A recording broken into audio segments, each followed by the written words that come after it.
Labdien! Šajā video es jums parādīšu, kā izveidot attēlu un priekšmetu alfabētisko rādītāju.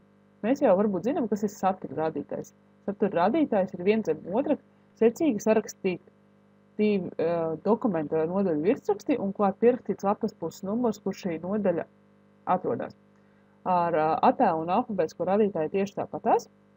Mums ir kaut kur dokumentā ievietots saraksts, kurā parasti alfabēta secībā ir uzskaitīti vai no attēla vai priekšmeti, un klāt norādīts, kurā lapas pusē mēs konkrēto lietu varam atrast. Tātad šos te visus sarakstus mēs varam atrast cilnē atsauces jeb referencijas. Un sākušu ar attēlu rādītāju. Lai varētu izveidot attēlu rādītāju, sākumā man pie visiem attēliem ir jāpieraksta tā saucamies labeli, ja etiķete ar to, kas šis attēls ir un kurš ir viņa kārtas numurs. Man dokumentā ir 2 attēli, un es viņiem sākumā pievienošu etiķetes. Tātad līdzšķajā stilā etiķetes parasti pievieno zem attēlu. Tāpēc ielieku kursoru zem attēla, spiežu uz cilnes atsauces, un šeit mums ir sadaļa captions, kas mums atbild par attēlu, tabulu un dažādu objektu etiķetēm un rādītājiem. Man vajag jaunu, tāpēc spiežu ievietot. Pēc noklusējuma mums tiek iedotas 3 etiķetes, vienādojums, figūra un tabula. Reizēm figūras vietā būtu rakstīts ir illustration, jeb kā attēls.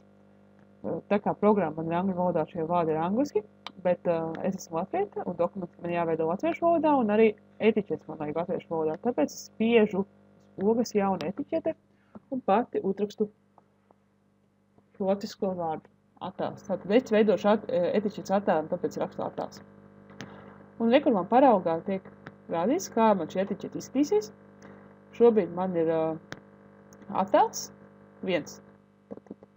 Un es spiežu pagaidām OK. Tad man automātiski vietā, kur ir kursors, man ieliekās šis te attēls 1. Un es tālāk rakstu attēlu nosaukumu.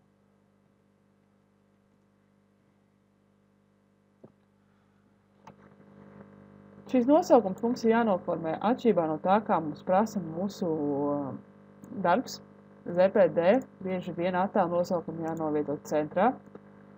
Tie nav slipprakstā. Tātad mums ir attēla kārtas numurs un attēla nosaukums. Tagad iesim pie otrā attēla.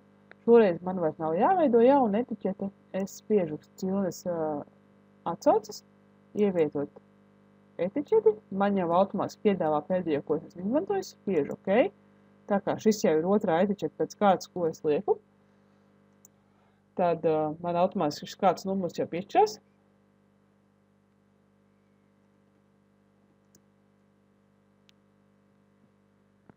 Un es pierakstu klāt šo te nosaukumu, kādu šim attēlam piešķiru. Protams, šos te noformējumus, lai man nebūs katru reizi šis te slīpraksts un līdzinājums jāliek atsevišķi. Pēc noklusējuma viņš vienmēr ir slīprakstā un līdzinājums pie kreisās malas. Es varu izveidot stilu, ar kur es noformēšu šos te visas šīs etiķetes. Tāpēc bet pagaidām es jums parādu vienkārši, ka var šo izskatu mainīt. Tātad es esmu izveidojusi etiķetes visiem saviem attēliem, un tagad parasti dokumenta beigās ievieto šo te attēlu rādītāju. Tā līdzīgā satura rādītājs, attēla rādītājs rāda, kurā alfapusē attēls atrodas. Un rādītāju mēs ieliekam turpatās, kur mēs atradām etiķetes, tātad captions, un rekord mums ir ievietot rādītāju. Spiežam virsū, jeb insert table figure, un nospiežam OK. Un lūk, mums parādās satura rādītājiem līdzīgs rādītājs, kurā ir teikts attēla nosaukums, attēla šis te kārtas numurs, attēla nosaukums un lapas puses numurs, kur viņš atrodas.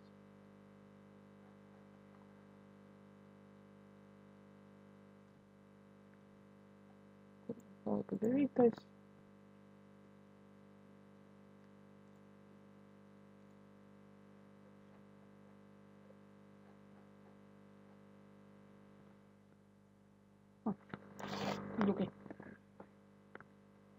Reizē mums dokumenta norādījumos ir rādīts, ka mums šie nosaukumi jāveido otrādāk, nevis attēls 1, bet pirmais attēls, otrais attēls, trešais un tā tālāk.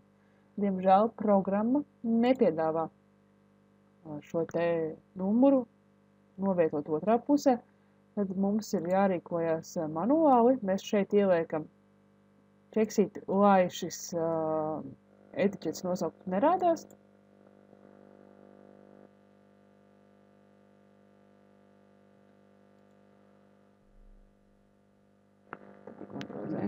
Izdzēsīšu šo te, vai nemaisās, ievietoju šo te etiķeti, kur mums nerādās šis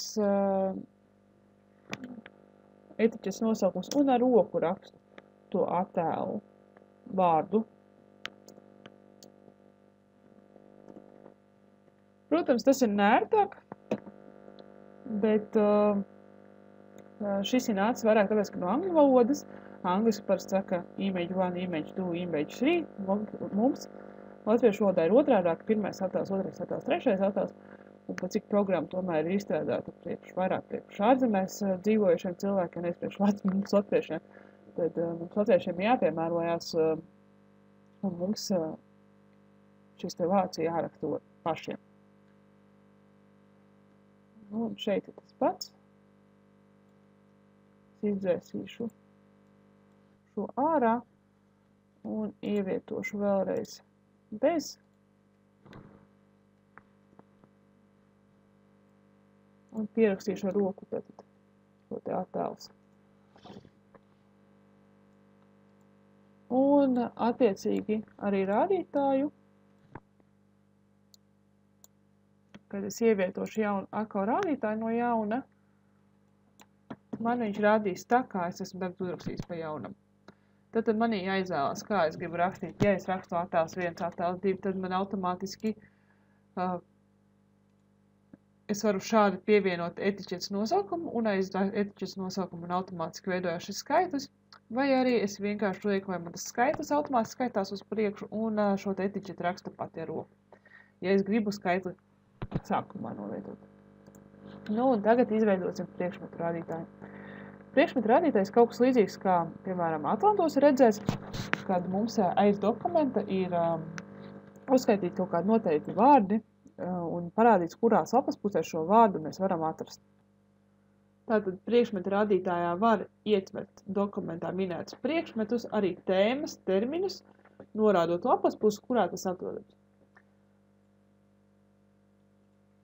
Priekšmetu rādītāji var veidot visas ievadnes atzīmē, kad visas ievadnes ir atzīmētas, jeb indeksētas, un programma Word to visu apkopo vienā sarakstā, sakārtot alfabētiskā secībā.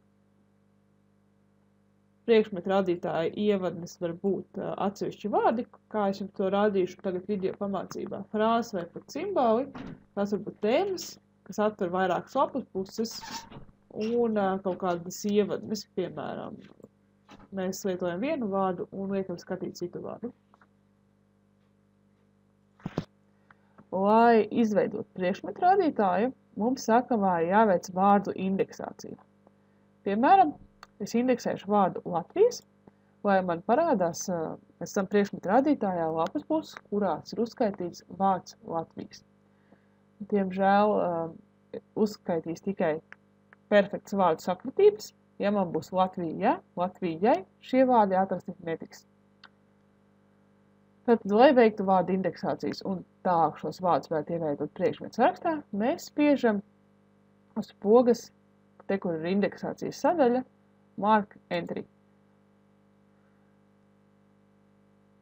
Man ir iespēja šeit es varu atķeksēt to vārdu, kuru es vēlos indeksēt. Tevi ļauj viņš arī rakstīt ar roku. Bet es esmu atlasījusi, tāpēc viņš viņu ieliek automātiski. Šeit es atķeksēju, kā man parādīsies šis lapas pušu numurs sarakstā, kad viņi būs izveidojis vai boldēts, vai slīprakstā, vai varbūt abi. Un ir iespēja indeksēt un atzīmēt šo vārdu tikai šajā lapas pusē vai visā dokumentā. Es atķeksēšu visā dokumentā. Un tagad man īsti nomainījās skats. Man automātiski ieslēdzās neredzamās rakstzīmes, un pie visiem vārdiem Latvijas man parādījās tāda figūra iekļauja xe Latvijas. Tas nozīmē, ka šis vārds ir indeksēts. Un jūs redzat, ka arī šeit pie teikām man ir šie iekļauti, tas tāpēc, ka pirms šī video es arī indeksēju vārdu teika. Tātad man satura radītājā, priekšmetu radītājā parādīsies vārds Latvija un teika, jo abi šie vārdi man ir indeksēti. Tad visā dokumentā.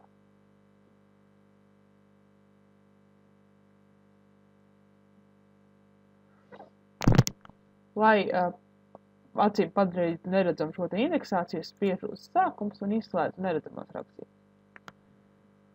Nu, un tagad, lai ievietotu priekšmetu radītāju, es atkal spiežu uz cilpas atsauces un spiežu uz pogas ievietot indeksācijas. Man parādās šāds loks. Svarīgs ir šī te valoda. Valoda nosaka, vai priekšmeti tiks kārtot alfabētiskā secībā vai nē. Protams, ja es neesmu iesaistījies valodu, tad netiks. Ja es iesaistīšu angļu valodā, tad tiks kārtots pēc angļu valodas alfabēta. Ja es teiktu priekš krievu valodu, tad priekš krievu valodas alfabēta. Ne, man visi ir Latvijas, tāpēc es kārtošu pēc latviešu valodas alfabēta. Un pasaku labi. Tātad man divās kolonās man rādās, tāpēc, ka šeit man bija arī, kur atčiksēts, ka tiks teksts attēlos divās kolonās. Te var atčiksēt trijās, var, piemēram, vienā kolonā. Atjaunot, tātad, cik kolonās man attēlosies teksts. Un, lūk, tātad šeit man parādās mani indeksētie vārdi viens zem otra.